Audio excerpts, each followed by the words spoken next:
கடந்த காலங்களில் இல்லாத அளவுக்கு கரூர் மாவட்டம் பரமத்தியில் 109 டிகிரி தான் அதிகமான வெயில் பதிவாயிருக்குங்கிற வரலாறை முறியடிச்சு நேற்று 111.7 டிகிரி ஃபாரன்ஹீட் வெப்பம் பதிவாயிருக்குது. இதுக்கு காரணம் தொலைநோக்கு திட்டங்கள் இல்லாத அரசாங்கங்கள் மட்டுமல்ல, மரங்களை பற்றி கவலைப்படாத நம்மளும் தான். நண்பர்களே, கரூர் மாவட்டத்தில் 2 மிகப்பெரிய ஆறுகள் ஓடுது, காவேரி, அமராவதி. 2 நீர் தடங்களும் மழைநீர் வடிகாலா இருக்கே தவிர மழை நீரை சேகரிக்கிற இடமா இல்லைங்கிறது தான் இன்று மரங்கள் இன்னைக்கு இப்படி வறட்சியானதுக்கு காரணம்.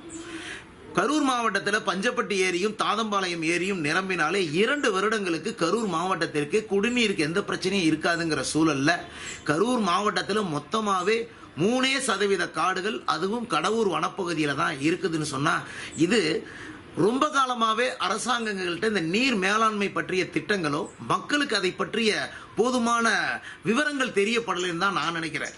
தாதம்பாளையம் ஏரி கிட்டத்தட்ட 400 ஏக்கர்ல பறந்து விரிஞ்சிருக்குது. அது ஒரு முறை நிரம்பினால் கூட 2 ஆண்டுகளுக்கு விவசாயமும் நீர் ஆதாரமும் எந்த வகையிலும் பாதிக்காத அளவு இருக்கும்.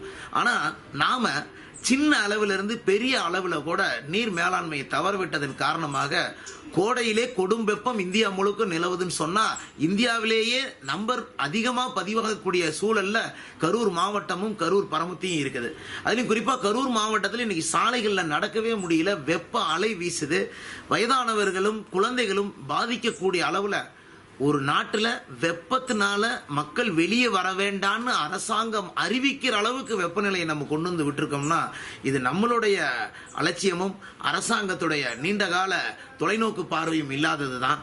நம்ம கரூர் மாவட்டத்தை மக்களை அத்தனை பேத்துக்கும் நான் கேட்டுக்கிறது என்னன்னா, நாம முடிஞ்ச வகையில நான் இன்று காலை முடிவெடுத்து ஒரு மரமாவது நான் இன்னைக்கு என்னோட வாழ்நாளில் நட்டணும்னு முடிவு பண்ணேன். அப்படி கரூர் மாவட்ட மக்கள் அனைவரும் கிடைக்கக்கூடிய இடங்களை நாம மரங்களை நடுவோம், நீரை சேமிப்போம். அதே மாதிரி வெப்பத்தை சமாளிக்கக்கூடிய விஷயங்களான மரங்களை உருவாக்குவதற்கும் நீர் மேலாண்மையை பற்றி அறிவார்ந்த விஷயங்களை தெரிஞ்சுக்கிறதுக்கும் அரசாங்கம் பல திட்டங்களை முன்னெடுக்கணும். இன்னைக்கு மரம் வளர்றதுக்கு வழி இல்லாத சூழல் நிலவுது. நாளைக்கு மனிதனே வளரவோ வாழவோ வழி இல்லாத சூழலுக்கு இந்த பூமி ஆயிருங்கிறத ஒரு உதாரணமா இந்த வெப்ப அலை நமக்கு சொல்லுது. கடவுள் எப்போதுமே ஒரு இண்டிகேட்டர் போடுவாரு.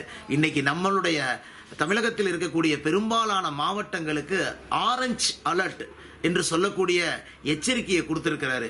இப்போதும் நாம் கண் விழிக்கவில்லை என்று சொன்னால் இந்த வெப்பம் ஒரு நாள் நாம் அத்தனை பேரையும் சுருட்டிவிடும், பொசுக்கிவிடும் என்பதில் வியப்பும் இல்லை, மாற்றமும் இல்லை.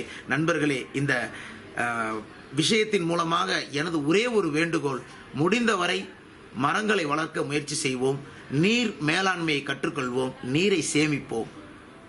மக்களுக்கு இந்த எண்ணத்தை தூண்டுவதற்கு எனக்கு ஒரு வாய்ப்பு கொடுத்த பாலிமர் டிவிக்கு நன்றி.